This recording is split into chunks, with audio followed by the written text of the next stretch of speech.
বন্ধু মহলে নিজের স্ত্রীকে কাজের মেয়ে বলে পরিচয় করিয়ে দিল দিগন্ত। দিগন্তের কথায় একটু অবাক হয়নি ভূমিকা। দিগন্ত ভূমিকাকে কখনো স্ত্রীর মর্যাদা দিবে না, এটা খুব ভালো করেই জানে। বিয়ের 5 মাসে এইটুকু বুঝে গেছে ভূমিকা। দিগন্তের সব বন্ধুরা ড্যাব ড্যাব করে তাকিয়ে আছে ভূমিকার দিকে। ভূমিকা করুণ চোখে দিগন্তের দিকে তাকালো। তখন দিগন্তের মুখ ছিল হাস্যোজ্জ্বল। হেসে হেসে বন্ধুদের সাথে কথা বলায় ব্যস্ত সে। কোনো রকমে নিজেকে সামলে নিয়ে দৌড়ে রান্নাঘরে চলে আসলো ভূমিকা। রান্নাঘরে এসে অঝর ধরায় কান্না শুরু করে ভূমিকা। হাতের উল্টো পিঠে দু চোখের পানি মুছে নেয় ভূমিকা। এখন তার কাঁদলে চলবে না, সে তো কাজের মেয়েই। দিগন্ত তো কোনো ভুল বলেনি। ওহ, এখনো কত কাজ করার বাকি। দিগন্তের বন্ধুদের জন্য চা বসাতে হবে। শাড়ির আঁচল কোমরে গুজে চা বানাতে শুরু করে ভূমিকা। এদিকে দিগন্ত ওর বন্ধুদের সাথে গল্পে মশগুল। হেসে হেসে সবার সাথে গল্প করছে সে।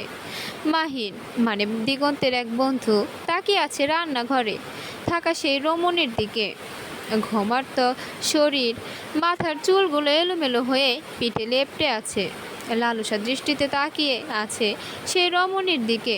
দিগন্ত বিষয়টা খেয়াল করলেও তেমন পাত্তা দেয় না। দীর্ঘ 2 মাস পর বন্ধুদের সাথে দেখা, এখন তাদের সাথে বসে গল্প করাই দিগন্তের একমাত্র লক্ষ্য। সবাই যখন কথা বলায় ব্যস্ত, মাহিন নিজ শব্দে উঠে রান্নাঘরের দিকে পা বাড়ায়। মাহিন রান্নাঘরে আসতেই তার চোখ পড়ে ভূমিকার শাড়ির আঁচল গুজে থাকা সেই অবাধ্য স্থানে। লালসার দৃষ্টিতে সে তাকিয়ে থাকে সেদিকে। ভূমিকা চা বানানো শেষ করে প্রতিটা কাপে চা ঢেলে নেয়। এরপর একটা ট্রেতে করে চায়ের কাপ নিয়ে পেছন দিকে ঘুরতেই তার সামনে পড়ে মাহিনের লালসার দৃষ্টি। ওষ্ঠের ওপর হাত বুলিয়ে মিটমিট করে হাসছে মাহিন। মাহিনের চাহনি দেখে ভূমিকা ভয়ে কুকড়িয়ে ওঠে। শুকনো ডুব গিলে কাপা কাপা গলায় বলে, আপনি এখানে? কিছু লাগবো? মাহিন হাত দিয়ে তার গালে স্লাইড করে 2 পা এগিয়ে ভূমিকার সামনে দাঁড়ায়। ঠোঁটের কোণে শয়তানি হাসি ফুটিয়ে বলে, তোমাকে লাগবে ডার্লিং? মানে? কাম অন ডার্লিং, এত ভয় কেন পাচ্ছ? শোনো, আমি জানি তুমি কাজের মেয়ে নও। কাজের মেয়ে কখনো এত দামি শাড়ি পরে না। তোমাকে একটা অফার দিচ্ছি, আমাকে বিয়ে করবে? দিগন্ত তোমাকে কাজের মেয়ে করে রেখেছে, আমি তোমাকে রাজরানী করে রাখবো। আর না হলে আমাকে একটা দিন দাও, তোমাকে এত টাকা দেব, সারা জীবন বসে খেতে পারবে। মাহিনের কথা বলা শেষ হতে না হতেই ভূমিকা ওর গালে চড় বসিয়ে দেয়। চরটা এত জোরে দিয়েছে যে সেই শব্দটা দিগন্ত ও তার বন্ধুরাও শুনতে পেয়েছে। মাহিন এক গালে হাত রেখে ক্রোধান্বিত হয়ে ভূমিকার দিকে তাকাতে ভূমিকা মাহিনের আরেক গালে চর বসিয়ে দেয়। তারপর চেঁচিয়ে বলতে থাকে, আপনার সাহস হয় কি করে আমাকে খারাপ প্রস্তাব দেওয়ার? শুনুন, আমরা গরিব হতে পারি, তবে এতটাও গরিব নয় যে নিজের সম্মান বিক্রি করে দেব। আমাদের সম্মানটাই সম্বল, এটা নিয়ে গর্ব করে বেঁচে থাকি আমরা। আর আপনি আমার সম্মান বিক্রি করার কথা বলছেন? কি হচ্ছে এখানে? দিগন্তের কথায় ভূমিকা ও মাহিন দুজনে পেছনে তাকায়। দিগন্তকে দেখে মাহিন গালে হাত দিয়ে দিগন্তের সামনে দাঁড়িয়ে বলে, কাজের লোক দিয়ে এভাবে অপমান করাবি? আগে জানলে কখনো আসতাম না। মাহিনের কথা শুনে দিগন্ত ভূমিকার দিকে তাকালো। ভূমিকা অসহায় মুখ নিয়ে দিগন্তের মুখ পানে তাকিয়ে আছে। ভয়ে ভূমিকার শরীর হাত পা কাঁপছে। কি হয়েছে ভূমি? দিগন্তের শান্ত বাক্য শ্রবণ করেই এক টুকরো আশার আলো খুঁজে পায় ভূমিকা।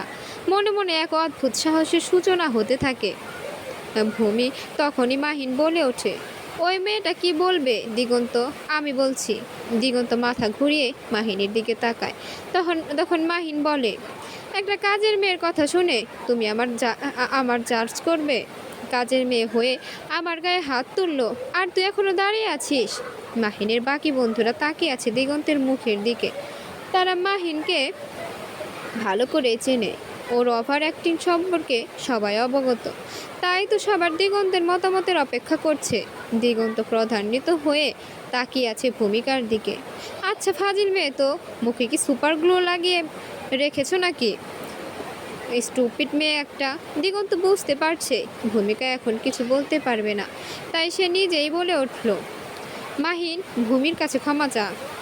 ভূমিকা চোখ বড় বড় করে দিগন্তের দিকে তাকালো। ভূমিকা ভাবতেও পারেনি দিগন্ত এমন একটা কথা বলবে। হোয়াট? আমি ক্ষমা চাইবো? তাও আবার একটা কাজের মেয়ের কাছে? ইম্পসিবল। পসিবল, সবই পসিবল মাহিন। ভালোই ভালোই ক্ষমা চেয়ে নে। আমরা সবাই জানি তুই কিছু একটা করছস, আর তুই তো ভালো করে জানিস দিগন্ত কোনো মেয়ের অসম্মান করে না, সেটা হোক কাজের মেয়ে। তপু তপুর মুখে কাজের মেয়ে শব্দটা শুনে ভূমিকা ছলছল দৃষ্টিতে দিগন্তের দিকে তাকালো। দিগন্ত ভূমিকার চাহনি অপেক্ষা করে মাহিনীর দিকে তাকিয়ে বলল, এখনো দাঁড়িয়ে আছিস যে? ক্ষমা চাইতে বললাম না তোকে? সামান্য একটা কাজের মেয়ের জন্য আমাকে অপমান করছিস? আগেই বলতে পারতি, আসতাম না তোর বাসায়। বলেই ভূমিকার দিকে ক্রোধান্বিত দৃষ্টি নিক্ষেপ করে মাহি। তারপর হন হন করে বেরিয়ে যায় দিগন্তের বাসা থেকে।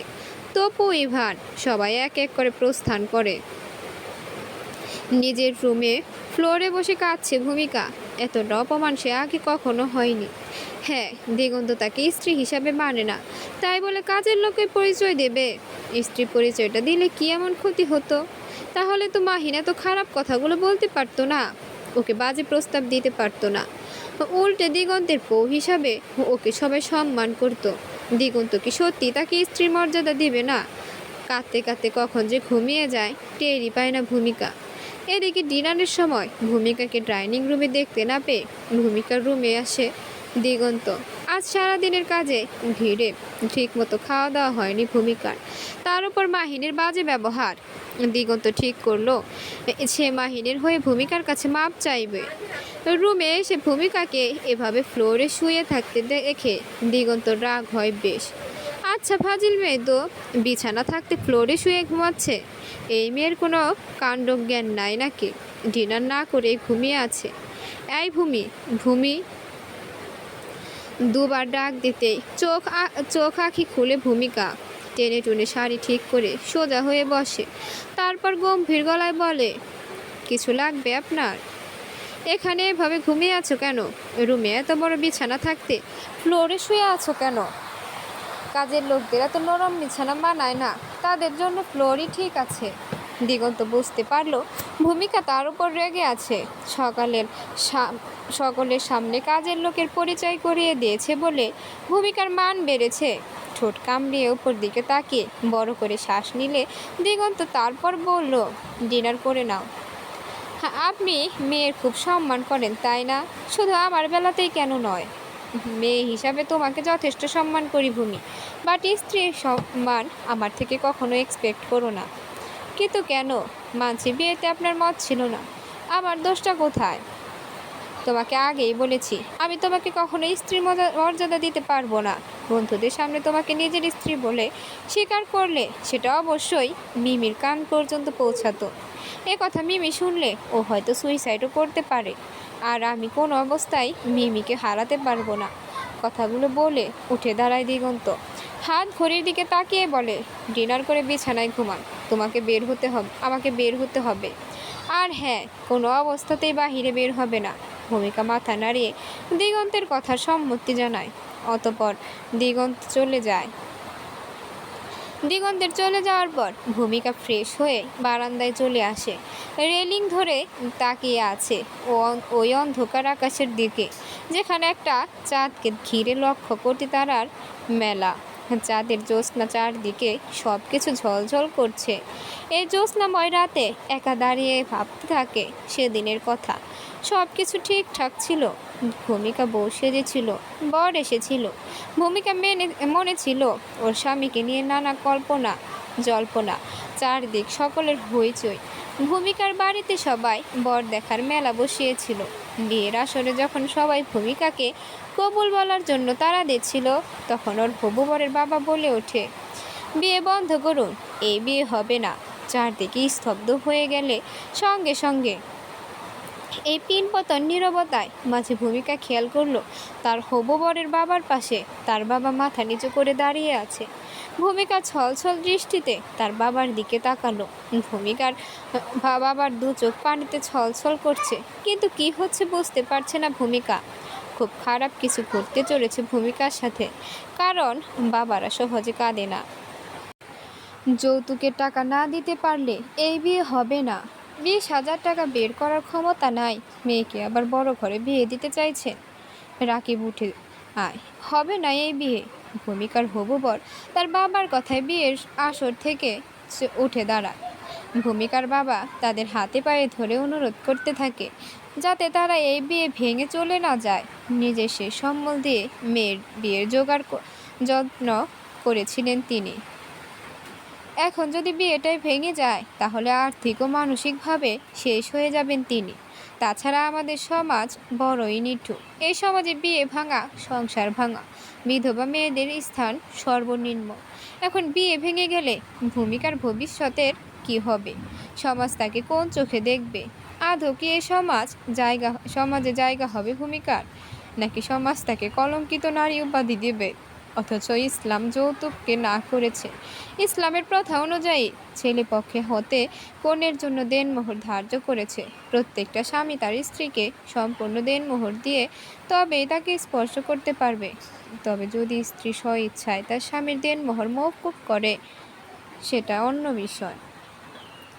যৌতুকের কারণে আমাদের দেশে শত শত মেয়ে বিয়ের পর ফিরে আসছে তার বাবার বাড়ি।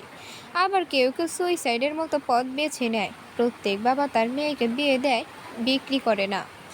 তার জন্য দরদামের কেন প্রয়োজন হয়, এটাই বুঝতে পারে না ভূমিকা অসহায় চোখে তার বাবার দিকে তাকায়। তিনি তখন মাথা নিচু করে দাঁড়িয়েছিলেন, হয়তো যৌতুকের টাকার জোগাড় করতে না পারার কারণে সংকোচ বোধ করছেন। ভূমিকা ধীর পায়ে তার বাবার পাশে দাঁড়ায় গিয়ে তারপর তার হাতে হাত রেখে বলে, তুমি ওনাদের চলে যেতে দাও বাবা, আমি এই বিয়ে করব না।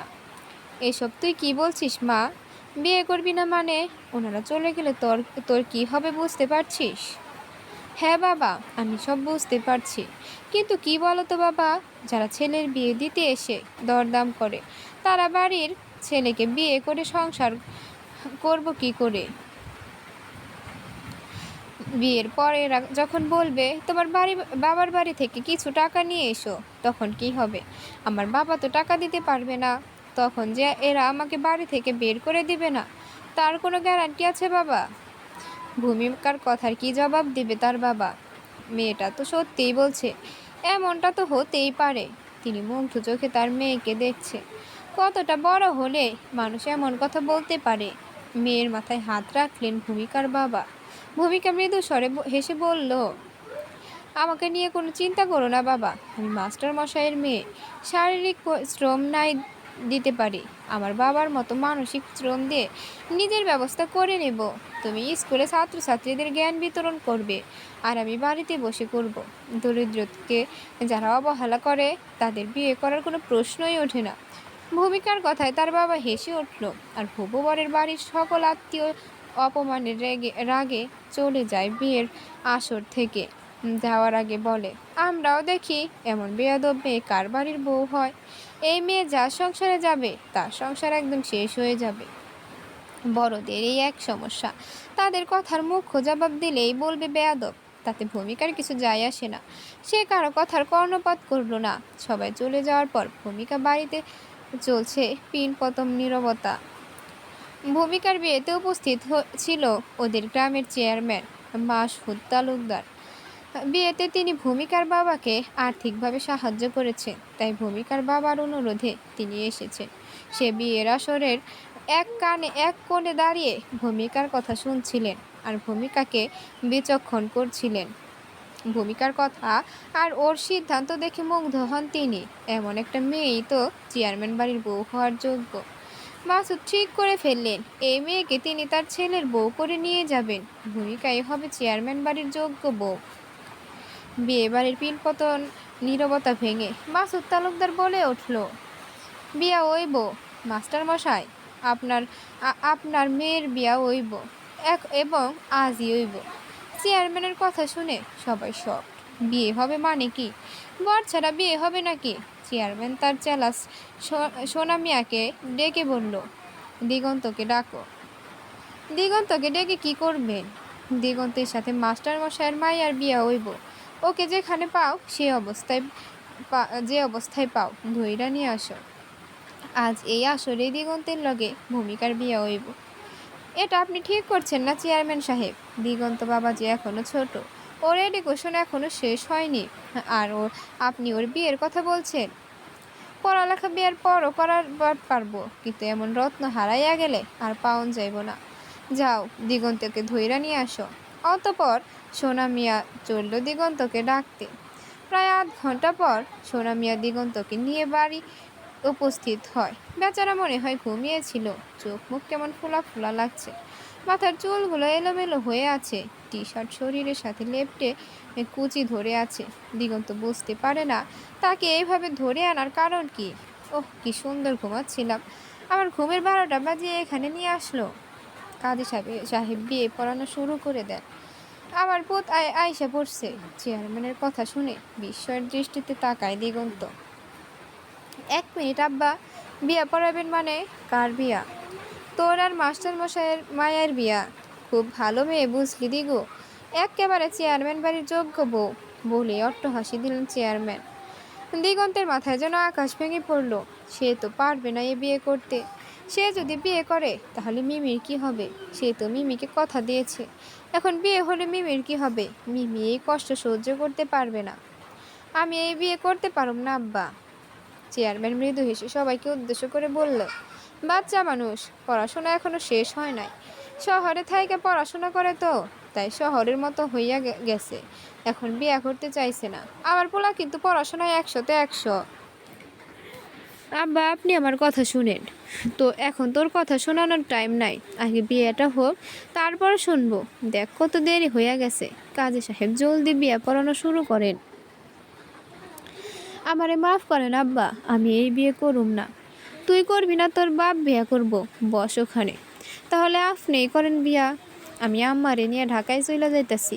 চলে যাওয়ার জন্য পা বাড়াতেই চেয়ারম্যান তার চেলা চোখের ইশারায় দিগন্তকে আটকাতে বলে, যার ফলে চেয়ারম্যানের চেলারা দিগন্তকে আটকিয়ে বিয়ের আসরে বসিয়ে দেয়। দিগন্তের ঘরে বসে আছে ভূমিকা। হ্যাঁ, ওদের বিয়েটা হয়ে গেছে। চেয়ারম্যান বাড়ির সকলেই ভূমিকাকে বউ হিসেবে মেনে নিয়েছে, মানতে পারেনি শুধু দিগন্ত।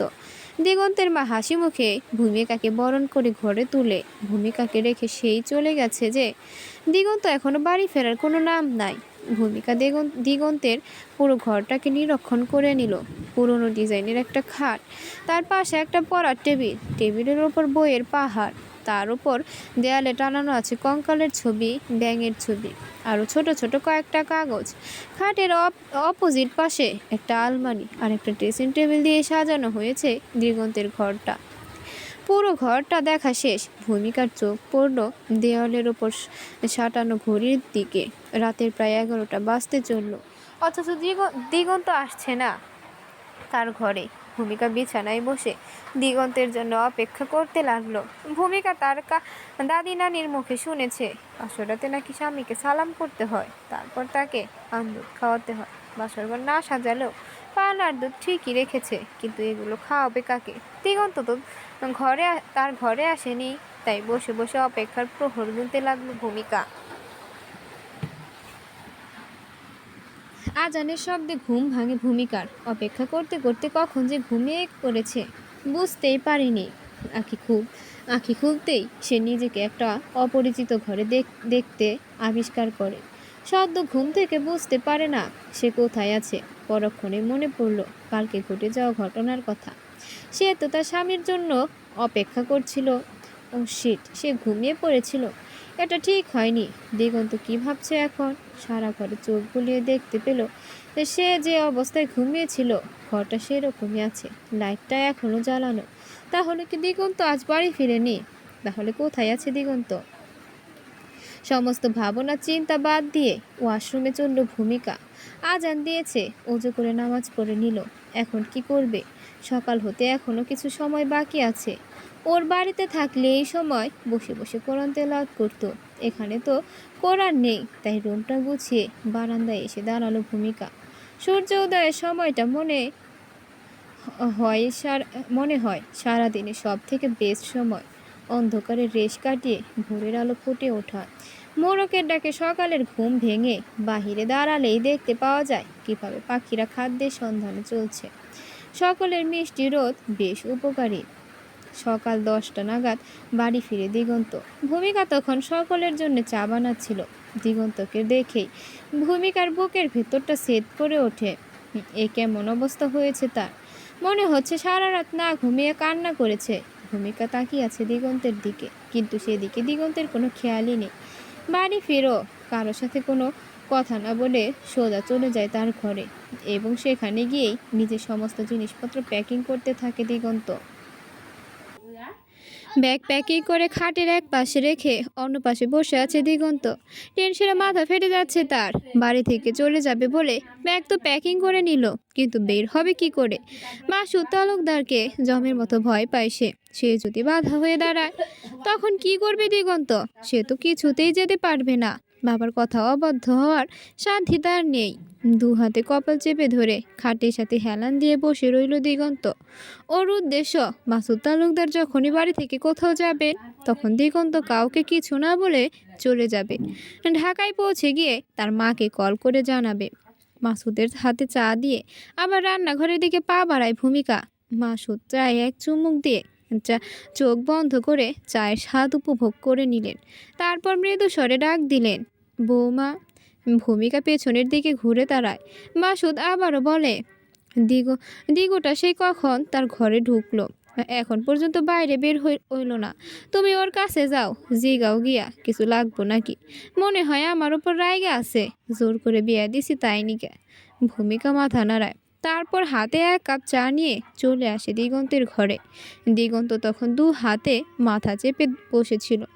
ভূমিকা দিগন্তের সামনে দাঁড়িয়ে বলে, আপনার কি মাথা ব্যথা করছে? ভূমিকার স্বর শুনে মাথা থেকে হাত নামিয়ে সামনে তাকায় দিগন্ত। অতঃপর ভূমিকা বলে, আমি অনেক ভালো মাথা ম্যাসাজ করতে পারি, আপনার মাথা টিপে দেব। ভূমিকার কথাগুলো দিগন্তের কাছে ন্যাকামো ছাড়া আর কিছুই মনে হচ্ছে না। বেশ তিক্ত লাগছে তার। শক্ত চোখে ভূমিকার দিকে তাকিয়ে বলল, বউ বউ আচরণ করছো মনে হচ্ছে। এ মা, বউয়ের মতো আচরণ কেন করব? আমি তো বউই, তাই না? ফটাফট কথা বলা ভূমিকার ছোটবেলার স্বভাব। ভূমিকার কথা শুনে কপালে ভাঁজ ফেলে ভ্রু কুচকিয়ে তাকালো দিগন্ত। মেয়েটা বেশ চঞ্চল, এটা আগে শুনেছে, কিন্তু কতটা চঞ্চল হতে পারে সেটাই ধারণা করতে ব্যস্ত এখন দিগন্ত। এই মেয়ে শোনো, আমার সাথে একদম ন্যাকামো করবা না বলে দিলাম। আর হ্যাঁ, ভুলেও আমার বউ হওয়ার চেষ্টা করো না, আমি মানি না এই বিয়ে। পরে মানিয়ে নেবেন। এবার আর নিজেকে কন্ট্রোল করতে পারল না দিগন্ত। বিছানা ছেড়ে উঠে দাঁড়িয়ে ভূমিকার হাত থেকে চায়ের কাপ নিয়ে সেটা ফ্লোরে ছুঁড়ে দিল। আচমকা চায়ের কাপে হাত দেওয়ার কারণে কিছুটা চা ভূমিকার হাতে পড়ে, কিন্তু সেদিকে খেয়াল নেই ভূমিকার। তার দৃষ্টি এখন সামনে থাকা এই যুবকটার দিকে। কেমন ছেলে এটা, একটু কথায় রাগ করে, অথচ ভূমিকা জানে ছেলেরা যেমন সহজে কাঁদে না, আবার রাগেও না। কিন্তু এই ছেলে সম্পূর্ণ বিপরীতমুখী আচরণ করছে। কথায় কথায় রাগ দেখাচ্ছে, আবার বিয়ে মানে না বলছে। বলুক, তাতে কি যায় আসে যায়, বিয়ে তো হয়ে গেছে। ভূমিকা খেয়াল করলো দিগন্ত তার হাত শক্ত মুষ্টি করে নিয়েছে, রাগে ফুঁসছে আর ঠোঁট কামড়াচ্ছে। ভূমিকা কেন জানি মনে হলো ব্ল্যাক মাম্বা সাপের মতো লাগছে দিগন্তকে। আচ্ছা, সে কি এখন সাপের মতো ভূমিকাকে ছোবল দিবে? ঘাড় বাঁকা করে দিগন্তের দিকে তাকিয়ে গভীর ভাবনায় ডুব দিল ভূমিকা। এই মেয়ে, এইভাবে তাকিয়ে আছো কেন? ছেলে দেখনি কখনো? ভূমিকার বলতে ইচ্ছে করছে, ছেলে আর বর এক হলো নাকি? আমি তোমার বরকে দেখছি, আপনি বাধা দিচ্ছেন কেন? কিন্তু সেটা মুখে প্রকাশ করার সাহস হলো না ভূমিকার। দিগন্ত যে পরিমাণ রেগে আছে, এখন কিছু না বলাই বুদ্ধিমতির কাজ। হাতের দিকে তাকিয়ে মৃদু হাসলো ভূমিকা। তারপর ফ্লোরে পড়ে থাকা ভাঙা চায়ের কাপের দিকে তাকানোর সময় বিছানায় দুটো ব্যাগ দেখতে পেল। তার মধ্যে একটা জামা কাপড়ের ব্যাগ আর অন্যটাতে হয়তো ল্যাপটপ আছে। কিন্তু দিগন্ত তার জামা কাপড় প্যাকিংই বা কেন করছে? গভীর প্রশ্ন ভূমিকার। নিজের কৌতূহল দমাতে না পেরে ভূমিকা আবারও তার মুখ খুলল। আপনি কি কোথাও যাচ্ছেন? তোমাকে বলতে বাধ্য নই আমি। আমি আপনার স্ত্রী। আমাকে বলবেন না তো কাকে বলবেন? ভূমিকার কথা ভূমিকার বলা কথায় নিজেকে আর আটকিয়ে রাখতে পারল না দিগন্ত। দু হাতে ভূমিকার বাহু চেপে ধরে দাঁত কটমট করে বলল, এনাফ ইস এনাফ। আর একবার যদি নিজেকে আমার বউ হিসেবে উল্লেখ করেছো, তাহলে আমার থেকে খারাপ আর কেউ হবে না। বুঝেছো? আমি মানি না এই বিয়ে। তোমাকে বউ হিসেবে মানি না। আমার বউ হবে তো মিমি, আমার মিমি। মুহূর্তে নিশ্চুপ হয়ে গেল ভূমিকা। দু চোখের সামনে কেমন যেন সব কিছু ঝাপসা লাগছে। দিগন্তের বলা শেষ কথাটা এখনও ভূমিকার কানে বাজছে। আমার বউ হবে মিমি, আমার মিমি। দু চোখ অন্ধকার রে নিল সে। বেশ গরম হাওয়া বইছে, হয়তো এক্ষুনি ঝড় উঠে আসবে। তারপর জড়ানো গলায় বলল, কে মিমি? দিগন্তের হুঁশ আসলো। সাথে সাথে ভূমিকাকে ছেড়ে একটু দূরে সরে দাঁড়ালো। রাগের বশে কী সব বলছে সে। দাঁত দিয়ে ঠোঁট কামড়ে ধরে বড় করে নিঃশ্বাস নিল। আমাকে সবটা বলতে পারেন। সাথে থাকলে আপনাকে সাহায্য করব। নিজের সুখের জন্য অন্য কারো সুখ কেড়ে নেওয়ার অধিকার আমার নেই। আপনি কোনো সংকোচ না করে আমাকে সত্যিটা বলতে পারেন। ভূমিকার কথা শুনে ভ্রু কুঁচকিয়ে তাকায় দিগন্ত। ভূমিকাকে কি সব সত্যি বলে দেবে? হ্যাঁ, বলে দেওয়াই ভালো। পরে এই নিয়ে আর কোনো কথা বলতে পারবে না সে। অতঃপর দিগন্ত বলতে শুরু করে, মিমি হলো আমার গার্লফ্রেন্ড। আমরা দুজন দুজনকে ভালোবাসি। পড়ালেখা শেষ করে বিয়ে করার সিদ্ধান্তও নিয়েছি। কিন্তু তার আগে আব্বা তোমার সাথে আমার বিয়ে দিয়ে দিল। এখন মিমি যদি জানতে পারে আমি বিয়ে করেছি, তাহলে ও নিজেকে শেষ করে দিবে। কী করবে বুঝতে পারছি না। এ কথা আগে বলেননি কেন? বলার সুযোগ দিয়েছে কেউ আমাকে? জল্লাদের মতো সবাই আমাকে ধরে বিয়ে দিয়ে দিল। ভূমিকা বড় করে শ্বাস ছাড়ল। তারপর বলল, আমি আপনাকে কিভাবে সাহায্য করতে পারি? অতঃপর দিগন্ত তার বাড়ি থেকে পালিয়ে যাওয়ার কথা বলল। ভূমিকা সেটাও মেনে নেয় এবং বলে সে এদিকে সবটা সামলে নিবে। সেদিন রাতে ভূমিকার সাহায্যেই বাড়ি থেকে পালিয়ে যায় দিগন্ত। মাসুদ ভূমিকার কাছে দিগন্তের ব্যাপারে জানতে চাইলে ভূমিকা জবাব দেয় সে সবটা জানে, আর দিগন্তের কলেজ থেকে ফোন এসেছিল, তাই সে কাউকে কিছু না বলেই চলে গেছে। দিগন্ত চলে যাওয়ার 2 মাস পর্যন্ত ভূমিকার সাথে কোনো রকমের যোগাযোগ হয়নি। ভূমিকাও আগ বাড়িয়ে নিজে দিগন্তের সাথে যোগাযোগ করেনি। যেখানে সম্পর্ক থাকবে না কি থাকবে কি না তার কোনো নিশ্চয়তা নেই, সেখানে মায়া বাড়িয়ে নতুন সম্পর্ক তৈরি করারও কোনো মানে নেই। এদিকে ভূমিকার রেজাল্টও বের হয়েছে। বরাবরের মতো এবারও ভালো রেজাল্ট করেছে ভূমিকা। সেই খুশিতে চেয়ারম্যান পুরো গ্রাম মিষ্টি বিতরণ করেছে। চলে যায় সময়। দিগন্তের সাথে যোগাযোগ বিচ্ছেদ এখন ভূমিকা কঠিন সিদ্ধান্ত নেয়। বাকি সব মেয়েদের মতো সে সমাজকে নিম্ন স্তরে পড়ে থাকতে দেবে না। সে প্রতিষ্ঠিত হবে। দেশের একজন সুপ্রতিষ্ঠিত নাগরিক হয়ে সমাজে অসহায় মানুষদের পাশে দাঁড়াবে। মেয়েরা একা বাঁচতে পারে না, এই প্রথা ভুল প্রমাণিত করবে সে। ভূমিকা তার লক্ষ্যের পথে এগোতে থাকে, আর এই সিদ্ধান্তে তার পাশে দাঁড়ায় তার শ্বশুরমশাই মাসুদ তালুকদার। মাসুদ ভূমিকাকে সর্বোচ্চ সাপোর্ট করে। যদিও এই কাজে দিগন্তের মা বাধা হয়ে দাঁড়ায়, কিন্তু মাসুদের সিদ্ধান্তের কাছে তার কথা টিকে থাকে না। মাসুদ ভূমিকার মাথায় হাত বুলিয়ে বলে, আমাদের এই কুলসিত সমাজকে প্রমাণ করে নারীরা চাইলে সব করতে পারে, যে রাধে সে চুলও বাঁধে। ভূমিকার বিয়ের 3 মাস চলছে। এখন সামনে ইলেকশন। মাসুদ তালুকদার সেই নিয়ে ব্যস্ত। যদিও ইলেকশন হতে আরও 2 মাস সময় আছে, তবুও প্রিপারেশন বলে একটা কথা আছে। আজ সকালবেলা মাসুদ দিগন্তকে কল করে বলে যত তাড়াতাড়ি সম্ভব বাড়ি ফিরে আসতে। তিনি একা একা সব সামলাতে পারছে না। বিকেলবেলা দিগন্তের চাচাতো বোন অদিতি এসে ভূমিকাকে বলে, ভাবি তুমি ভাইরে আইতে কও না কেন? নতুন বউ রেখা কেউ এতদিন দূরে থাকে? অদিতির কথায় স্মিত হাসলো ভূমিকা। অদিতি মেয়েটা বড্ড সরল, সব সময় মুখে কথার ফোয়ারা ফোটে, কিন্তু পড়ালেখায় ঘোড়ার ডিম। 4 বছর ধরে ক্লাস 8-এ পড়ে আছে। একবারে একটা স্যার ওকে টুকলি করতে বলেছিল, যাতে পাশ করে ক্লাস 8 পার করতে পারে। কিন্তু অদিতি সে অতি সৎ, সে কিছুতেই টুকলি করবে না। দরকার পড়লে আরও 4 বছর ক্লাস 8-এ পড়বে, কিন্তু টুকলি করবে না। ভাবি তুমি ভাইয়ের চিঠি লেখো না কেন? তোমার ভাইয়ের চিঠি পড়ার সময় নেই, সে পড়াশোনা নিয়ে খুব ব্যস্ত। আচ্ছা। তারপর অদিতি আর ভূমিকা মিলে অনেক গল্প করে। বারান্দায় দাঁড়িয়ে অন্ধকারে আকাশের ওই রুটির মতো চাঁদটাকে দেখছে। চাঁদের জ্যোৎস্নায় চারদিকে মোমো করছে, পুরো গ্রাম স্তব্ধ। পৃথিবীতে রাত নামার সাথে সাথেই ক্লান্ত এই গ্রাম ঘুমিয়ে পড়ে। হঠাৎ করে বেল বাজার শব্দ শুনতে পায় ভূমিকা, কিন্তু এত রাতে কে আসলো সেটাই বুঝতে পারে না সে। এদিকে লোকটা বিরতিহীনভাবে বেল বাজিয়ে যাচ্ছে। ভূমিকার ইচ্ছে করছে লোকটার হাতে চাপট মারলে। ওহ, কান ফেটে যাবে মনে হচ্ছে। তাড়াতাড়ি করে এসে দরজা খুলে দেয় ভূমিকা। দরজার ওপাশে ব্যক্তিকে দেখে ঠায় দাঁড়িয়ে থাকে সে। আপনি এখানে? ভূমিকার ছুড়ে দেওয়া প্রশ্ন শুনে দরজার ওপাশে থাকা লোকটি জবাব দিল, এনি প্রবলেম?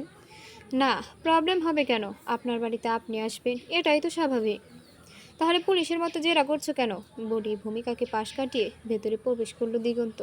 ভূমিকা ভেঙচি কেটে দিগন্তকে ব্যঙ্গ করে বলল, পুলিশের মতো জেরা করছো কেন? চোরের মতো গভীর রাতে বাড়িতে আসলে তো পুলিশের মতো জেরা করবই, যত সব। দিগন্তের সাথে এক বিছানায় থাকতে হবে, ভাবতেই গা শিউরে উঠছে ভূমিকা। এই 3টা মাস তো সে তার নিজের ইচ্ছা মতো ছিল। যখন খুশি ঘুমিয়েছে, পড়েছে, গান গাইছে। রুমের অন্য কেউ থাকলে নিজের স্বাধীন মতো চলা যায় নাকি? পরাধীনতা মেনে নিতে পারবে না ভূমিকা, তাও আবার দিগন্তের জন্য। তো নয়, যার সাথে কোনো রকমের সম্পর্ক নেই, তার সাথে একই ঘরে একই বিছানায় থাকার প্রশ্নই ওঠে না। ওদের সম্পর্ক তো শুধু কাগজে কলমে, ফিজিক্যালি ওদের কোনো সম্পর্ক নেই। পুরো ঘরে পায়চারি করছে আর ভাবছে। দিগন্ত ফ্রেশ হয়ে টাওয়াল দিয়ে মাথা মুছতে মুছতে ওয়াশরুম থেকে বাহিরে আসে। ভূমিকাকে এভাবে পায়চারি করতে দেখে ভ্রু কুচকিয়ে তাকায় তার দিকে। ভূমিকা বিড়বিড় করে কিছু বলছে আর পায়চারি করছে। মনে হচ্ছে হাই টেনশন মাথায় নিয়ে ঘুরছে। কিন্তু দিগন্ত ভেবে পায় না ভূমিকার টেনশনের কারণ কি। যা নিয়ে টেনশন করুক, তাতে কি? বিছানার ওপর টাওয়াল রেখে ড্রেসিং টেবিলের সামনে গিয়ে চিরুনি দিয়ে মাথায় চুল আঁচড়াতে থাকে। তখন ভূমিকা কোমরে হাত দিয়ে দিগন্তের পাশে দাঁড়িয়ে ড্যাব ড্যাব করে আয়নার দিগন্তের প্রতিভম্বির দিকে তাকিয়ে থাকে। আয়নার মধ্যে দিগন্তের সাথে ভূমিকার চোখাচোখি হয়। তখন ভূমিকা তার দৃষ্টি শক্ত করে ফেলে। দিগন্ত চিরুনি রেখে পিছনে ফিরে তাকায় আর বলে, এই মেয়ে, সমস্যা কি তোমার? হ্যাঁ, এরকম উদ্ভট আচরণ কেন করছো? আপনি কোথায় শোবেন? ভূমিকার প্রশ্নে তড়িৎ গতিতে জবাব দেয় দিগন্ত, আমার বিছানায়। না, আপনি এ ঘরে থাকতে পারবেন না। আমি কিছুতেই আপনার সাথে এক ঘরে থাকতে পারবো না। সেটা তোমার প্রবলেম। বলেই বিছানায় গিয়ে গায়ে এলিয়ে দেয় দিগন্ত আর বলে, তুমি চাইলে ফ্লোরে শুতে পারো, বাট আমার বিছানায় জায়গা পাবে না। আরে, আপনি তো চলে গিয়েছিলেন, এখন আবার ফিরে আসলেন কেন? মহা মুশকিলে পড়লাম তো। শুনুন, এই যে আপনাকেই বলছি। মা ঘুমিয়ে পড়েছে, এখন কি করি? বিরক্তি মাখা মুখ করে বসে থাকে ভূমিকা। সেদিন রাতটা জেগেই কাটিয়েছিল ভূমিকা। ভুলেও একটিবারের জন্য দু চোখের পাতা এক করেনি ভূমিকা। পরের দিন সকালে জানতে পারে ইলেকশনের জন্য গ্রামে এসেছে দিগন্ত। ইলেকশন শেষ হলে সে আবার চলে যাবে। তারপর থেকে প্রয়োজন ছাড়া কথা হতো না কারোরই। দিগন্ত বেশিরভাগ সময়ই বাড়ির বাহিরে কাটাতো। সকালে খেয়ে বেরিয়ে যেত আর অনেক রাতে বাড়ি ফিরতো। রাতে দিগন্ত যখন বাড়ি ফিরতো ততক্ষণে ভূমিকা ঘুমিয়ে যেত আর সে দিগন্তের রুমেই ফ্লোরে বিছানা পেতে শুতো। এদিকে ভূমিকার অ্যাডমিশনের ডেটও চলে আসছে। ভূমিকা চায় সে ডিগ্রিতে ভর্তি হবে, তারপর ডিগ্রি কমপ্লিট করে এলএলবি করবে। কিন্তু মাসুদ তালুকদারের ইচ্ছে ভূমিকা ডিগ্রি নয়, অনার্স করুক, তারপর ভালো কোনো ইউনিভার্সিটিতে এলএলবি এর জন্য অ্যাডমিশন করিয়ে দিবে। ভূমিকা সেটাই মেনে নেয়, কারণ ডিগ্রি থেকে অনার্স পড়াটা বেশি গুরুত্ব দেয় সবাই। তাই মাসুদের কথা মতো অনার্সে অ্যাডমিশন নেয় ভূমিকা। সব মিলিয়ে 2 মাস খুবই ব্যস্ততার সাথে কাটে তালুকদার পরিবারের। এবারও বিপুল ভোটে মাসুদ তালুকদার গ্রামের চেয়ারম্যানে নির্বাচিত হয়। মাসুদ তালুকদারের মতো লোককে সবাই পছন্দ করে। একজন নেতা হওয়ার সমস্ত গুণই তার মধ্যে বিদ্যমান।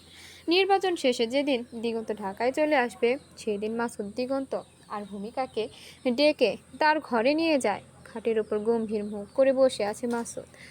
তার সামনে মাথা নিচু করে দাঁড়িয়ে আছে দিগন্ত আর ভূমিকা। দিগন্ত ভাবছে কোন কারণে মাসুদ তার উপর রেগে আছে। কারণ এটা সে ছোটবেলা থেকেই জেনে আসছে। ছোটবেলায় যখন দিগন্ত কোনো অন্যায় করত, তখন তিনি ঠিক এইভাবে গম্ভীর হয়ে বসে থেকে দিগন্তকে শাস্তি দিতেন। মাসুদ দিগন্তকে খুব কড়া শাসন করতেন, যেটা আজকালের বাবা মায়েদের মধ্যেই নেই। এই জেনারেশনের বাবা মা তাদের সন্তানকে শাসন করার নাম করে তাদের দ্বিগুণ আদরে ভরিয়ে দেয়। তাহলে এই সন্তান বকে গেলে তার দায়িত্ব বাবা মাকে নিতে হবে, তাই না? মাসুদ তালুকদারের এক কথা, আমি আমার সন্তানকে খুব ভালোবাসি, খুব ভালোবাসি। তাই আমি চাই না আমার সন্তান মানুষ থেকে জানোয়ার হয়ে যাক। কারণ আমি মানুষ জন্ম দিয়েছি, তাকে মানুষের মতো মানুষ করে সমাজে প্রতিষ্ঠিত করার দায়িত্বটাও আমাকেই নিতে হবে। দেশীয় ও আন্তর্জাতিক গবেষণায় দেখা যায় মাদক ব্যবহারকারীদের মধ্যে 2/3 হল তরুণ। পশ্চিমা দেশগুলোতে প্রতি 5 জনের মধ্যে 1 জন মাদক ব্যবহারকারী হলো তরুণ। আমাদের দেশ মাদকাসক্ত তরুণ তরুণীদের প্রকৃত সংজ্ঞা বলা কঠিন, কারণ এই বিষয়ে কোনো জাতীয় পরিসংখ্যান নেই। তবে জাতীয় মানসিক স্বাস্থ্য ইনস্টিটিউটের জরিপে দেখা যায় শিশু কিশোরীদের 8 ভাগ মাদক শক্তির সমস্যায় ভুগছে। এটুকু বলা যায় এই হার বাস্তব অবস্থার খণ্ডচিত্র মাত্র। মাদকদ্রব্য নিয়ন্ত্রণ অধিদপ্তরের তথ্য অনুযায়ী যে কোনো বয়সী মাদকাসক্তের এ সংখ্যা প্রায় অর্ধ কোটি, যাদের শতকরা 80 ভাগের বয়স 18 থেকে 30 বছরের মধ্যে। আর এর প্রধান কারণ হলো পারিবারিক শিক্ষা আর সুশিক্ষার অভাব, যেটা মাসুদ তালুকদার তার সন্তানকে দিয়েছে। অপরদিকে ভূমিকা ভয়ে কাঁপছে। মাসুদ তাদের কি এমন বলবে যে এইভাবে আলাদা করে ডেকে আনলো? বা আচ্ছা, বাংলা সিরিয়ালে শ্বশুর শাশুড়ির মতো তো বলবে না আমি দাদু হতে চাই। মুখটা ভ্যাটকালো ভূমিকা। এটা কখনো সম্ভব নয়। সকলের মৌনতা ভেঙে মাসুদ একটা কাগজ বের করে সেটা ভূমিকার হাতে দিলেন। ভূমিকা কাগজের দিকে লক্ষ্য না করে প্রশ্নের দৃষ্টিতে তাকিয়ে আছে মাসুদের দিকে। আমি তোমার কলেজেই ভূমিকাকে ভর্তি করিয়েছি দিগো। এখন থেকে তোমরা একসাথে থাকবে। মাসুদের কথা শুনে দুজনেরই চোখ বেরিয়ে আসার উপক্রম। বড় বড় চোখ করে তাকিয়ে আছে মাসুদের দিকে। ভূমিকা জানতো শহরের নামকরা একটা কলেজে ভর্তি করিয়েছে তাকে, কিন্তু সেখানে দিগন্তও পড়ে, এটা জানা ছিল না ভূমিকার। আর দিগন্ত ভাবছে ভূমিকা ইচ্ছে করে ওর কলেজে অ্যাডমিশন নিয়েছে যাতে ভূমিকা ওর কাছাকাছি থাকতে পারে। শক্ত চোখে ভূমিকার দিকে তাকালো দিগন্ত। ভূমিকা ইনোসেন্ট মুখ করে তাকাতেই দিগন্ত ওর হাত শক্ত করে নিল। মাসুদ দিগন্তের হাতে একটা ফ্ল্যাটের ঠিকানা দিলেন। সেটা ওদের দুজনের থাকার জন্য কিনেছেন তিনি। তারপর ভূমিকার মাথায় হাত বুলিয়ে বললেন, জামা একজন সৎ ও কঠিন উকিল হয়ে গ্রামে ফিরবে, যে মিথ্যের ধামকা হাওয়ায় কখনো ভেঙে পড়বে না। রাবিয়া ভূঁইয়া ছিলেন আমাদের দেশের প্রথম মহিলা আইনজীবী, আর আমরাই ভূমিকা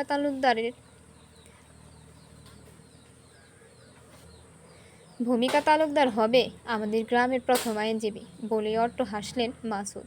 এরপর অনিচ্ছা থাকা সত্ত্বেও ভূমিকাকে নিয়ে ঢাকায় আসতে হয় দিগন্তের।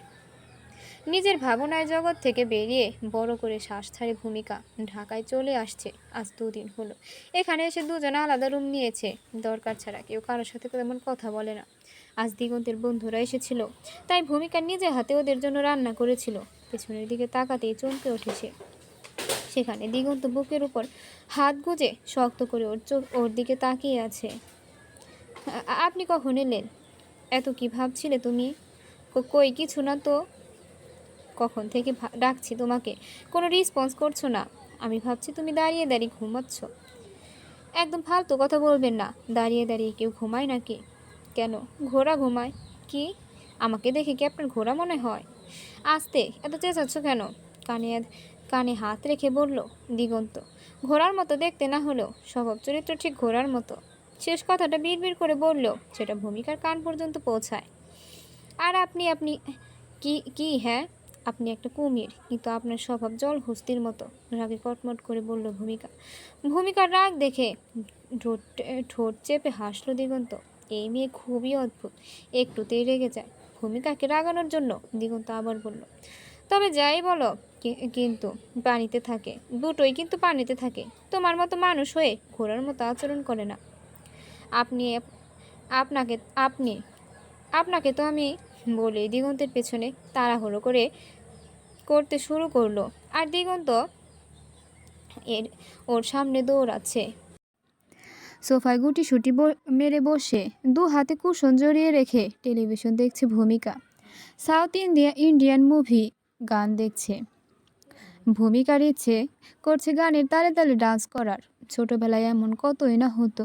টেলিভিশনের ভলিউম বাড়িয়ে দিয়ে একা একা ডান্স করতো সে। ছোটবেলার কথা মনে আসতেই মৃদু হাসলো। এদিকে দিগন্ত একেবারে রেডি হয়ে ড্রয়িং রুমে আসলো। ড্রয়িং রুমে এসে ভূমিকাকে এভাবে টেলিভিশন দেখতে দেখে দিগন্তের মেজাজ বিগড়ে গেল। 1 ঘন্টা আগে ভূমিকাকে রেডি হতে বলেছিল সে। আজ ভূমিকার কলেজের ফার্স্ট ডে, তাই একটু আগে যেতে চাইছিল। কিন্তু ড্রয়িং রুমে এসে দেখলো ভূমিকার রেডি হওয়ার কোনো নামগন্ধই নেই। সে আয়েশ করে বসে টিভি দেখছে আর মিট মিট করে হাসছে। ভূমিকার হাসির কারণটা বুঝতে পারলো না দিগন্ত, তাই সে ভ্রু কুঁচকিয়ে টেলিভিশনের দিকে তাকালো। এদিকে তাকাতেই সে কাপলদের রোমান্টিক দৃশ্য বলে দেখতে পেল। ও আচ্ছা, এই তাহলে হাসির কারণ। তারপর ভূমিকার কাছে গিয়ে সোফার উপর থেকে রিমোট নিয়ে টিভি অফ করে দিল। হঠাৎ টিভি অফ হয়ে যেতেই ভূমিকার মন খারাপ হয়ে যায় আর মনেই বলে ফেলে, এখনই কারেন্ট যেতে হলো। কত সুন্দর রোমান্টিক গান হচ্ছিল বলেই কুশন রেখে উঠে দাঁড়ায়, আর তখনই দিগন্তের সাথে ধাক্কা খায়। ঘটনাক্রমে ভূমিকা সোফার উপর পড়ে যায় আর দিগন্ত সেখানে ঠায় দাঁড়িয়ে থাকে। জলহস্তির মতো শরীর নিয়ে এখানে দাঁড়িয়ে আছেন কেন? ও মা, আমার কোমরটা মনে হয় ভেঙে গেল। স্টপ। আর একটু যদি সাউন্ড করছো তাহলে তোমাকে কি করবেন? জলহস্তি একটা বলতে বলতে সোজা হয়ে দাঁড়ায় ভূমিকা। দিগন্তের মুখোমুখি দাঁড়াতেই ওর হাতের দিকে চোখ পড়ে। ভূমিকা কোমরে হাত গুজে সেদিকে দৃষ্টি নিক্ষেপ করে বলে, আপনি টিভি অফ করে দিয়েছেন? হ্যাঁ দিয়েছি। কেন? সোফায় বসতে বলল ভূমিকা। তোমাকে কখন বলেছি রেডি হতে, আর তুমি এখানে বসে বসে রোমান্টিক গান শুনছো? যাও রেডি হয়ে এসো, ধমক দিয়ে বলল দিগন্ত। আপনার মাথায় কি আছে বলুন তো? ইচ্ছে করছে আপনার মাথা ফাটিয়ে দেখে নেই। আপনার মাথায় ভেতরে কি আছে, মগজ নাকি গোবরের পোকা? বিরক্তি মাখা মুখ করে দিগন্তের দিকে তাকিয়ে বলল ভূমিকা। বড্ড বেশি কথা বলো তুমি। যাও রেডি হয়ে এসো, আমি ওয়েট করছি। আমি শিওর আপনার মাথা ভর্তি গোবরের পোকা। আপনি আমাকে কলেজ নিয়ে যাবেন, সেখানে তো আপনার বন্ধুরাও থাকবে, তাদের কি বলবেন? আপনি এতটাই উদার মনের মানুষ যে কাজের মেয়েকে কলেজে নিয়ে এসেছেন পড়াতে? শেষ বাক্যটা ব্যঙ্গ করেই বলল। ভূমিকার কথা শুনে হাত দিয়ে তার চাপ দাঁড়িতে স্লাইড করতে করতে সোফায় বসে পড়ল দিগন্ত। এবার সেও বেশ চিন্তিত। পরক্ষণে একটা আইডিয়া মাথায় এলো দিগন্তের। হাসি মাখা মুখ করে ভূমিকার দিকে তাকিয়ে বলল, ঝটপট প্যাকেট হয়ে যাও। মানে? ভ্রুকুচকিয়ে বলল ভূমিকা। মানে বরখা পরে প্যাকেট হয়ে নাও, তাহলে তো তোমাকে আর কেউই চিনতে পারবে না। কিন্তু বোরখা পাবো কোথায়? আমার তো বোরখা নেই। ইনোসেন্ট মুখ করে বলল ভূমিকা। ভূমিকার কথা শুনে উঠে দাঁড়ায় দিগন্ত। টি শার্ট টেনে টুনে ঠিক করে বলল, আজ তোমার কলেজে যেতে হবে না, আমি ফেরার সময় তোমার জন্য বোরখা নিয়ে আসবো। বলেই সামনের দিকে পা বাড়ায় দিগন্ত। কয়েক পা এগিয়ে যেতেই আবার পেছনের দিকে ঘুরে তাকিয়ে বলে, দরজাটা লক করে রেখো। আমি ব্যতীত অন্য কেউ আসলে দরজা খুলবা না, মনে থাকবে। ভূমিকা ওপর নিজ মাথা নাড়িয়ে দিগন্তের কথা সম্মতি দেয়। অতঃপর দিগন্ত চলে যায়। দিগন্ত চলে যেতেই ভেতর থেকে দরজা লক করে দেয় ভূমিকা। ক্যাম্পাসে বন্ধুদের সাথে আড্ডা দিচ্ছে দিগন্ত। এমন সময় মিমি আসলো ওদের কাছে। মিমিকে দেখেই দিগন্ত মৃদু হাসল, যার ফলে মিমি লজ্জায় লাল হয়ে যাচ্ছে। নওশাদ দিগন্তের কানের কাছে মুখ নিয়ে বলল, ভাই এটা ক্যাম্পাস, চোখে চোখে কথা বলা বন্ধ কর। দিগন্ত নওশাদের পেটে ওর হাতের কোনোই দিয়ে ধাক্কা দিল। মিমি এসে দিগন্তের পাশে পর হাত জড়িয়ে ধরে বসল। তারপর আহ্লাদে সুরে বলল, কেমন আছো তুমি? কেমন যেন হয়ে যাচ্ছ দিগন্ত। 3 দিন ধরে আসছো, অথচ একবারের জন্য আমার সাথে দেখা করনি। সরি ডার্লিং, জানোই সামনে আমার এক্সাম, পড়াশোনা নিয়ে ভীষণ ব্যস্ত, তাই চাইলেও এখন আগের মতো করে তোমাকে সময় দিতে পারছি না। মিমি দিগন্তের কাঁধে মাথা রাখলো। তখন তবু হালকা কাশি দিল। মিমি সাথে সাথে দিগন্তের কাঁধ থেকে মাথা সরিয়ে নিল। তখন মিমির চোখ পড়ল মাহিনের উপর। ছেলেটা মুখ গোংরা করে চুপচাপ বসে আছে। মিমি উৎসাহ নিয়ে মাহিনকে জিজ্ঞেস করলো, মাহিন ভাই, আপনার কি মন খারাপ? প্রতি উত্তরে মৃদু হেসে মাথা নাড়ালো মাহিন। না, তার মন খারাপ নয়। দিগন্ত, তপু আর নওশাদ শক্ত চোখে তাকালো মাহিনের দিকে। বন্ধুদের সাথে আড্ডা শেষ করে বাসায় ফিরবে। তখনই মিমি দিগন্তকে বলে সে মার্কেটে যাবে। আর তখনই দিগন্তের মনে পড়ে ভূমিকার কথা। ভূমিকা তো বাসায় একা আছে, তার আরও আগে বাসায় যাওয়া উচিত ছিল। মিমি বায়না ধরে সে দিগন্তের সাথে যাবে। পরক্ষণে মনে পড়ে ভূমিকাকে বলা উচিত। ওহ, বরখার কথা একদমই মনে ছিল না। এখনই শপিং মলে যেতে হবে। মিমির সাথে গেলে সে কিছুতেই বরখা কিনতে পারবে না। মিমি সন্দেহ করবে। দিগন্ত চায় না মিমি তাকে সন্দেহ করুক, তাই দিগন্ত সিদ্ধান্ত নিল সে একাই যাবে শপিং মলে। কিন্তু প্রবলেম হলো দিগন্ত ভূমিকার সাইজ জানে না। কী সাইজের বরখা নিবে? আচ্ছা, মিমিকে বললে সাহায্য করতে। না থাক, মিমি নানা প্রশ্ন করবে। তাহলে কি ভূমিকাকে কল করে ওর সাইজ জেনে নিব? হ্যাঁ, এটাই বেটার অপশন। তারপর বন্ধুদের সবার কাছ থেকে বিদায় নিয়ে মিমিকে কোনো রকমের বুঝিয়ে সে একাই রওনা দেয় শপিং মলের উদ্দেশ্যে। পথের মধ্যে ভূমিকাকে কয়েকবার কল করে দিগন্ত, কিন্তু ভূমিকা একবারও কল উঠায় না। বিরক্ত হয়ে দিগন্ত কল কেটে পকেটে পড়ে রাখে মোবাইল। কি এমন রাজকার্য করছে? কল রিসিভ করার সময় পাচ্ছে না মহারানী। নিজের পছন্দ মতো একটা বরকা কিনে নিল দিগন্ত। তার মনে হলো এর সাথে হিজাব টাইপের কিছু লাগবে। দুটো হিজাব আর কতগুলো হিজাব পিন নিল সাথে। তারপর রওনা দিল বাসার উদ্দেশ্যে। দুপুরে রান্না শেষ করে একটু বিশ্রামের জন্য মাত্রই সোফাতে গা এলিয়ে দিয়েছে ভূমিকা। আর তখনই কলিং বেল বাজতে শুরু করলো। একরাশ বিরক্তি নিয়ে দরজার কাছে গিয়ে দরজা খুলে দেয় ভূমিকা। দরজার ওপাশে দিগন্তের হাসি মাখা মুখ দেখে বিরক্তিটা আরও বেড়ে যায়। এই ছেলেটা সবসময় ভূমিকার কাজে ব্যাঘাত ঘটায়। কখনো ঘুমে, কখনো টিভি দেখায়, আবার কখনো কাজে। ভূমিকাকে এভাবে দাঁড়িয়ে থাকতে দেখে ওকে পাশ কাটিয়ে ভেতরে প্রবেশ করে দিগন্ত। সোফার ওপর শপিং ব্যাগ রেখে সোজা নিজের রুমে চলে যায়। আর ভূমিকা দরজা লক করে এসে সোফায় ব্যাগ দেখে একবার ভাবলো ভিতরে কি আছে সেটা দেখবে। পরে আবার মনে হলো না থাক, পার্সোনাল জিনিসও থাকতে পারে, পারমিশন ছাড়া অন্য কারো জিনিস হাত দেওয়া ঠিক নয়। দুপুরে খেতে বসে চুপচাপ খেয়ে নেয় দিগন্ত। ভূমিকাও আগ বাড়িয়ে কোনো কথা বলে না। ওদের দুজনের কথা বলা মানেই হলো একজন আরেকজনের সাথে ঝগড়া করা। রাতে দিগন্ত পড়া শেষ করে তবেই খেয়েছে, তাই ভূমিকার সাথে দেখা হওয়ার কোনো চান্সই নেই। পরের দিন সকালবেলা সমস্ত কাজ শেষ করে যখন দুজনে কলেজ যাওয়ার জন্য তৈরি হতে যায়, ভূমিকার তখন মনে পড়ে দিগন্ত ওর জন্য বরখা আনবে বলেছিল, কিন্তু দিগন্ত সেটা আনেনি। তাহলে কি আজও কলেজে যাবে না সে? না, ওই লোকটার জন্য ভূমিকা কেন কলেজে যাওয়া বন্ধ করে দেবে? আর দিগন্ত বরখাই আনলো না কেন? এর জবাব তো তাকে দিতেই হবে। রাগে কটমট করতে করতে দিগন্তের রুমে যায় ভূমিকা। দিগন্ত তখনও বইয়ের পাতায় মুখ গুজেছিল। ভূমিকা একবার ভাবলো সে এখন দিগন্তকে কিছু বলবে না, কিন্তু ক্রোধ তাকে বোঝাবে কি করে। তাই সে দিগন্তের পড়ার টেবিলের সামনে গিয়ে ওর হাত থেকে বই নিয়ে সেটা অন্য জায়গায় রাখলো। ভূমিকার এমন কাজে বেশ রাগ হলো দিগন্তে। তাই সে ক্রোধান্বিত হয়ে ভূমিকার দিকে তাকিয়ে বলল, এই মেয়ে, তোমার প্রবলেম কি? হ্যাঁ, আপনার প্রবলেম কি সেটা বলুন।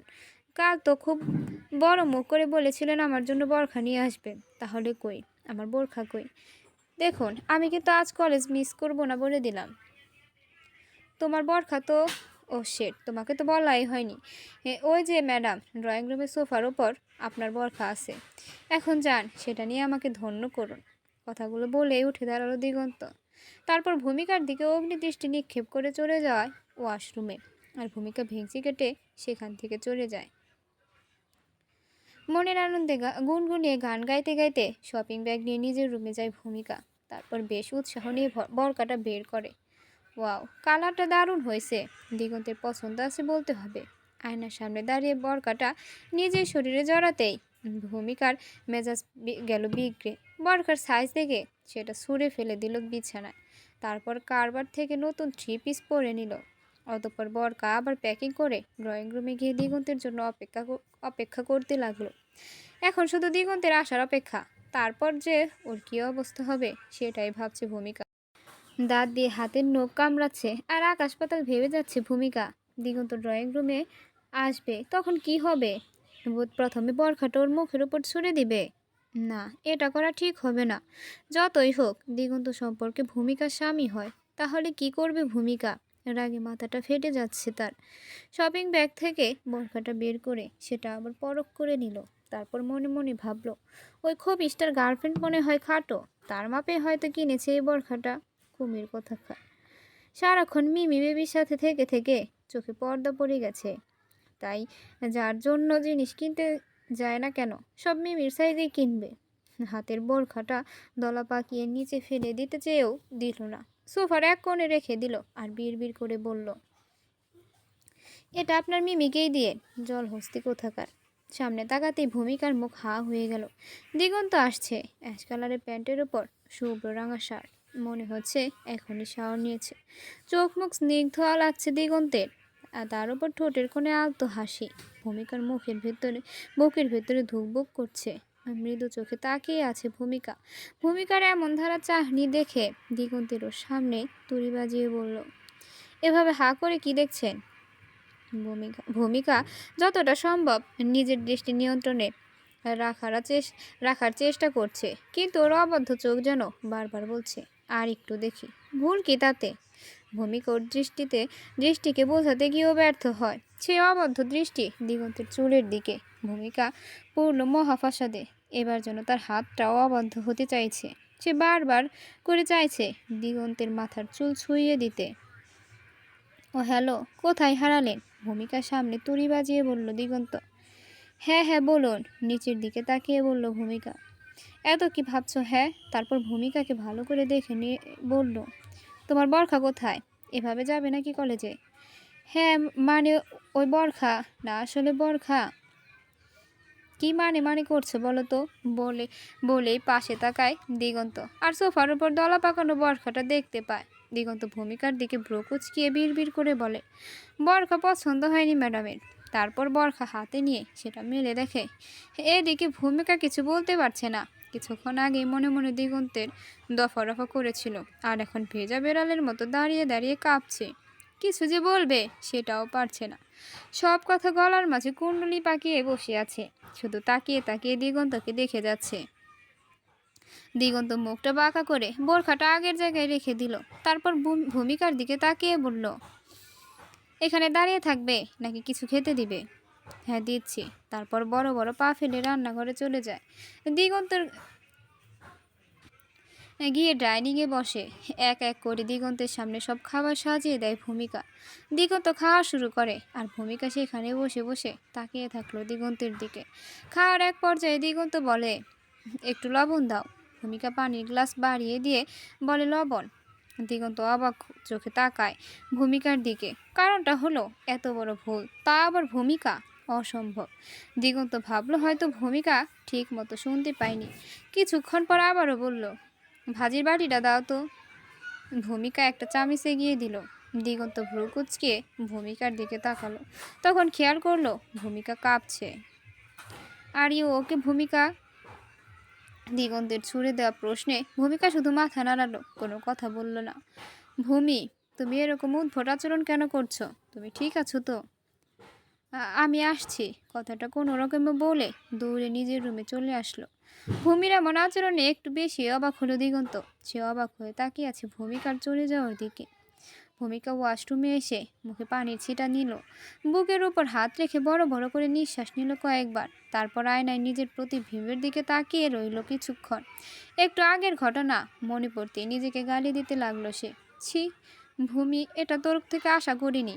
আচ্ছা বলতো, একটু আগে কি হয়েছিল তোর? এখন এই লোকটা কী ভাববে তোর সম্বন্ধে? বড় করে শ্বাস ফেলে দু চোখ বন্ধ করে নিল ভূমিকা। আর তখনই দিগন্তে সে হাসি মাখা মুখ চোখের সামনে ভেসে ওঠে ভূমিকার।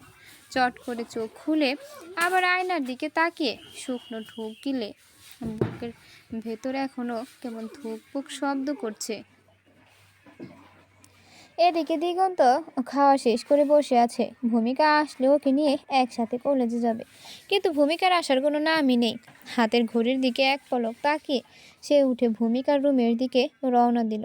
ভূমিকা তো রুমে নেই, তাহলে গেল কোথায় মেয়েটা? আশ্চর্য, ওয়াশরুমে, কিন্তু এত সময় ধরে ওয়াশরুমে কি করছে? দিগন্ত ওয়াশরুমের দিকে এগিয়ে গেল। ওয়াশরুমের সামনে এসে দাঁড়াতেই সে পানি পড়ার শব্দ পায়। তার মানে ভূমিকা ভেতরেই আছে। দিগন্ত হাত দিয়ে দরজায় বাড়ি দিল, তারপর বলল, ভূমি, আর ইউ ওকে?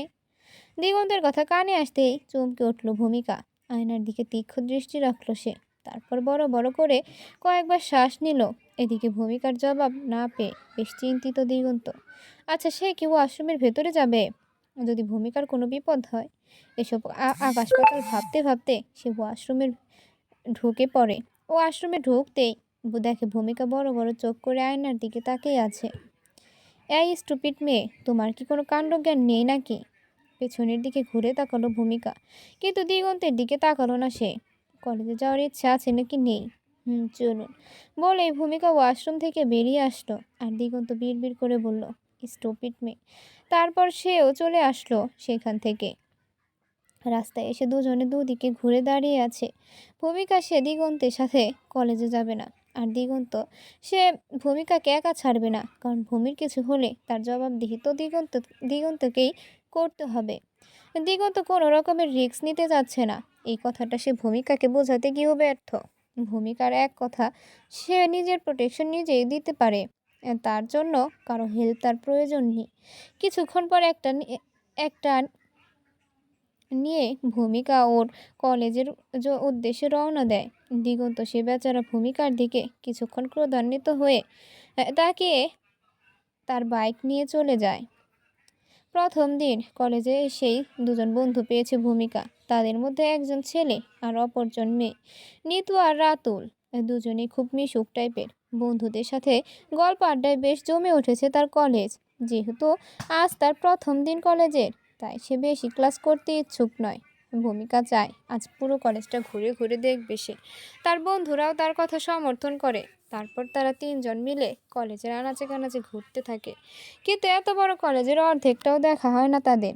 এদিকে ভূমিকার পায়ে ব্যথা করছে, তাই ভূমিকা সিদ্ধান্ত নিল আজ আর নয়, পরে আরেক দিন দেখবে। ক্যান্টিনে বসে বন্ধুদের সাথে গল্প করছে দিগন্ত। আজ ওদের সাথে মিমিও আছে। মিমি দিগন্ত পাশাপাশি বসে আছে। মাহিন আজ নেই, কোনো কারণে আজ সে কলেজে আসেনি। কথা বলার এক পর্যায়ে দিগন্তের চোখ পড়ে ক্যান্টিনের সামনে আকাশি কালারের থ্রি পিস পরিহিতা এক প্রাণ উচ্ছল মেয়ের দিকে। সে হেসে হেসে সবার সাথে কথা বলে, তাদের দিকেই আসছে। দিগন্ত সেই রমণীর হাসির দিকে তাকিয়ে রইল কিছুক্ষণ। আনমনে বলে ফেলল, খিটখিটে মেয়েদের হাসি বুঝিয়ে একটু বেশি কিউট হয়। কোন খিটখিটে মেয়ে? কার কথা বলছিস তুই? দিগন্ত নওশাদের ছুড়ে দেওয়া প্রশ্নে ঘোর কাটে দিগন্তের। তারপর ওদের দিকে তাকিয়ে বলে, না, কেউ না। মিমি ভ্রু কুচকিয়ে তাকালো দিগন্তের দিকে। দিগন্ত আর চোখে ভূমিকার দিকে তাকিয়ে দেখতো। ওরা ক্যান্টিনে একটা টেবিলে বসেছে। হঠাৎই তপু খেয়াল করলো ভূমিকাকে। ওদের থেকে 4 টেবিল পরে ভূমিকা তার বন্ধুদের সাথে বসে আড্ডা দিচ্ছে। তপু ভ্রু কুচকিয়ে তাকালো ভূমিকার দিকে। কাজের লোক হয়েও ওকে ঠিক কাজের লোকের মতো লাগে না। তপুর কেন জানি মনে হয় দিগন্ত ওদের কাছ থেকে কিছু লুকাচ্ছে। একটু বাজিয়ে দেখা যাক। মেয়েটার কথা চালচলন খুবই ইউনিক। আজকালকার মেয়েদের মাঝে এটা খুব কমই লক্ষ্য করা যায়। তপু ভূমির দিকে তাকিয়ে রইল কিছুক্ষণ। তারপর দিগন্তকে উদ্দেশ্য করে বলল, এটা ভূমিকা না যে তোর বাসায় কাজ করে? তপুর কথা শুনে দিগন্ত ভূমিকার দিকে তাকালো। সে এখনো বন্ধুদের সাথে হেসে হেসে কথা বলছে, কিন্তু দিগন্ত এখন কাজের লোক কথাটা হজম করতে পারল। সেদিন ভেবেছিল ঘটনাটা সেখানেই শেষ হয়ে যাবে। কলেজে এসেও ওকে কাজের লোক তকমাটা পেতে হবে, এটা ভাবেনি দিগন্ত। তবু উঠে দাঁড়ায়। ওর সাথে সাথে দিগন্ত, মিমি, নওশাদ সবাই উঠে দাঁড়ায় আর ভূমিকাদের টেবিলের সামনে যায়। দিগন্তের বন্ধুদের টেবিলের চারিপাশে দাঁড়িয়ে থাকতে দেখে ভ্রুকুচকে তাকায় ভূমিকা। তখনই তবু প্রশ্ন করে, কাজের লোক হয়ে এত বড় কলেজে পড়তে এসেছো, তাতে আপনার কোনো সমস্যা আছে? ভূমিকা, তা নেই, তবে এত বড় কলেজে কাজের মেয়ে পড়বে, ব্যাপারটা কেমন দেখায় না? তপু, আচ্ছা, কলেজের কোথাও কি লেখা আছে এখানে কাজের লোক কিংবা তাদের ছেলে মেয়ে এরা পড়াশোনা করতে পারবে না? শুনুন, এটা কলেজ, এখানে পড়াশোনা করা হয়। তাই কেন বড় লোক আর গরিবকে সেটা দেখার কারো টাইম নেই। এখানে সবাই তাদের যোগ্যতায় আসে। আপনাদের মতো লোকেরা টাকার জোরে আসলেও আমরা এসেছি মেধার জোরে। ভূমিকার কথা শুনে দিগন্তের অধরে হাসি ফুটে উঠল। ওষ্ঠদয় চেপে হাসল সে। ভূমিকার এমন কঠিন জবাব আশা করেনি তপু। তার কথার প্রতি উত্তর এভাবে দিবে ভূমিকা, সেটা কল্পনাতেও ভাবিনি সে। ভেবাচাকা খেয়ে ক্যাবলাকান্তের ন্যায় মুখ করে তাকিয়ে আছে ভূমিকার দিকে। ভূমিকা এখন নর্মালি ওর বন্ধুদের সাথে কথা বলছে। দিগন্ত অদ্ভুত দৃষ্টিতে তাকিয়ে আছে ভূমিকার দিকে। ভূমিকা এমন কিছু বলবে সেটা দিগন্তেরও ভাবনার বাইরে ছিল। দিগন্ত ভেবেছিল ভূমিকা হয়তো সত্যিটা সবাইকে বলে দিবে। আবার ওকে ভুল প্রমাণিত করলো ভূমিকা। ভূমিকা ওর বন্ধুদের নিয়ে ক্যান্টিন থেকে বেরিয়ে যায়। দিগন্ত, মিমি, নৌশাদ আর তপু ওদের আগের জায়গায় গিয়ে বসে। নৌশাদ তপুকে উদ্দেশ্য করে বলে, আরে মামা, এত চুপ হয়ে গেল যে? মেয়েটার জবাব হজম হয়নি বুঝি? নওশাদের কথা শুনে মৃদু হাসল দিগন্ত। মনে মনে বলল, ধানি লঙ্কার ঝাঁজ কি সবাই সহ্য করতে পারে? তবে যাই বলি, ভূমি আজ মুখ্য জবাব দিয়েছে। সবাই যদি মানুষের প্রফেশন দেখে চার্জ করে, তাহলে গরিব মধ্যবিত্তদের অবস্থা কি হবে? আমাদের দেশে অনেক মানুষ আছে যারা গরিবদের মানুষ বলে মনে করে না। অর্থের অহংকারে মানুষ এটা ভুলে যায় দেশে গরিব চাষি, জেলে, কামার কুমার তাঁতি কাজের লোক আছে বলেই তাদের মতো ধনীরা আজ শৌখিনভাবে বেঁচে আছে। আচ্ছা, সব জায়গায় কি অর্থ দিয়ে বিচার করলে হয় না? গরিবদের কি বড় বড় ইউনিভার্সিটিতে পড়তে নেই? সব মেধাবীরাই কি বড় লোক পরিবারে জন্মগ্রহণ করে না তো? তাহলে সমাজে ধনী দরিদ্রের এত বৈষম্য কেন? আজ ভূমিকার কাজের মেয়ে হয়ে কলেজে এসেছে বলে দিগন্তের বন্ধুরাও কেউ অদ্ভুত চোখে দেখছে। কাজের মেয়েরা কি লেখাপড়া করতে পারবে না নাকি? এটা নিয়ে কি সংবিধানে কিছু লেখা আছে? ভূমিকার চলে যাওয়ার দিকে এখনো মুগ্ধ দৃষ্টিতে তাকিয়ে আছে ক্যান্টিনে বসে থাকা এক সুদর্শন যুবক। লম্বা মুখ আকৃতির এই সুদর্শন যুবকটি এতক্ষণ ভূমিকার কথাগুলো শুনছিল আর ভূমিকাকে দেখছিল। প্রথম দেখাতেই এক অন্যরকম অনুভূতির জন্ম হয় তার মনে। আনমনে বুকের পাশটাতে হাত রাখে সে, তারপর মৃদু হাসে। হাতের সাহায্যে বুকের ধুকপুকানির শব্দ অনুভব করে সে। উষ্ণদয় চেপে স্মিত হাসে। রাস্তার একপাশে রিকশার জন্য অপেক্ষা করছে ভূমিকা। ভূমিকার বন্ধুরা ওকে একা ছেড়ে চলে গেছে। আসলে ভূমিকা ওদের যেতে বাধ্য করেছে। ভূমিকার থেকে কিছুটা দূরত্ব বজায় রেখে বাইকের উপর দাঁড়িয়ে আছে দিগন্ত। ভূমিকা এখন কি করে সেটাই দেখছে। দিগন্তের বাইকে সে তো যাবে না। এদিকে প্রায় 10 মিনিট ধরে রাস্তার পাশে দাঁড়িয়ে আছে ভূমিকা। না কোনো রিক্সা আসছে না, আর না কোনো অটো আসছে। ইচ্ছে করছে হেঁটে যেতে, কিন্তু এখন সেটাও হবে না। এখান থেকে ওদের বাসা অনেকটা দূরে।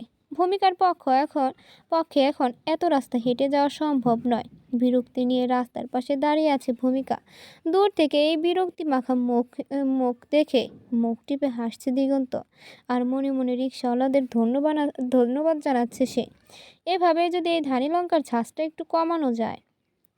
কিছুক্ষণ পর একটা লোকাল বাস আসলো আর ভূমিকা সেটাতেই উঠলো। দিগন্ত কেন জানি ভূমিকার বাসে ওঠাটা ঠিক মেনে নিতে পারলো না।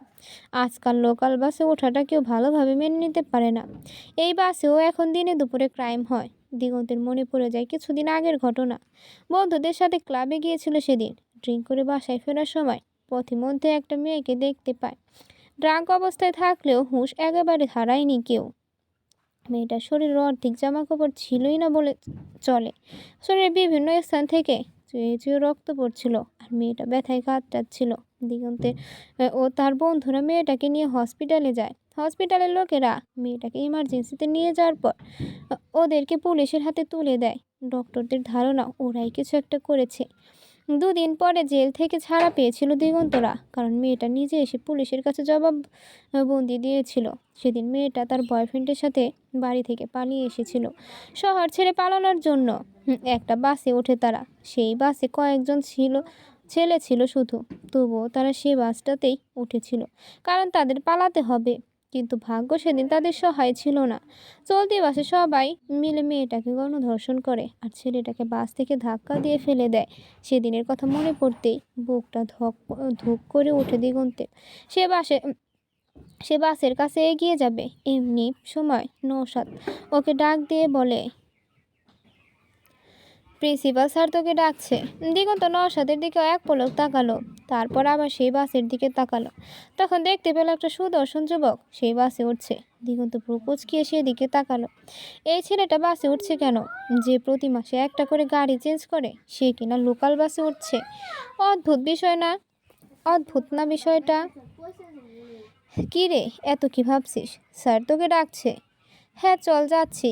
দিগন্তের অনিচ্ছা থাকা সত্ত্বেও সে নওশাদের সাথে যায়।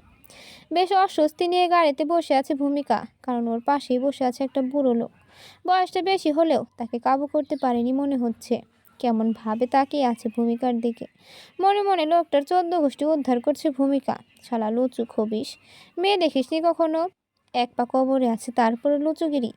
ভূমিকা একবার ভাবলো সে উঠে চলে যাবে এখান থেকে, কিন্তু এখানে তো কোনো সিট খালি নেই। তাহলে কি সে কোথায় বসবে? এদিকে লোকটা ধীরে ধীরে ভূমিকাকে ঘেঁষে বসছে। এই যে টাকলা দাদু, একটু ওদিকে সরে বসুন। এমনভাবে চেপে বসছেন আমি তো গাড়ি থেকে পড়ে যাব। টাকলা দাদু ডাক শুনেই লোকটা তেলে বেগুনে জ্বলে উঠল।